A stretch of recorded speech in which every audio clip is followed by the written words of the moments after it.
ঘরে থাকা উপকরণ দিয়েই খুব সহজে যে কেউ বানাতে পারবেন ডিমের মালাই কোফতা কারি। মিক্সিং বলে সিদ্ধ আলু কাঁটা চামচ দিয়ে ম্যাশ করে নিন।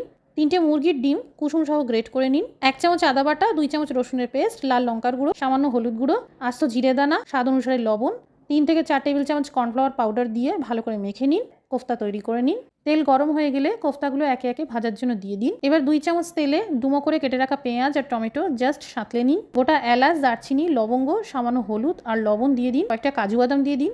সামান্য জল দিয়ে ঢেকে রাখুন, এতে পেঁয়াজ টমেটো সফট হয়ে যাবে। এবার এই মিশ্রণ মিক্সার জারে সামান্য জল দিয়ে পেস্ট করে নিন। ফোড়নে দিন আস্ত জিরে, লাল লঙ্কার গুঁড়ো, কাশ্মীর লঙ্কার গুঁড়ো, 2 চা চামচ ধনের গুঁড়ো, হলুদ গুঁড়ো, 1 চা চামচ জিরের গুঁড়ো, আদা বাটা ও রসুন বাটা দিয়ে ভালো করে ভাজতে থাকুন। এই পেস্ট দিয়ে দিন। ক্রমশ ভাজতে ভাজতে 1 চা চামচ চিনি আর লবণ দিয়ে দিন। একটা বাটারের কিউব আর 2 চামচ ফ্রেশ ক্রিম, 1 কাপ গরম জল দিন। ভাজা কোফতাগুলো দিয়ে কম আঁচে 4-5 মিনিট রান্না করুন। সবশেষে দিয়ে দিন আধা চামচ গরম মশলার গুঁড়ো আর 1 চা চামচ কাসুরি মেথি।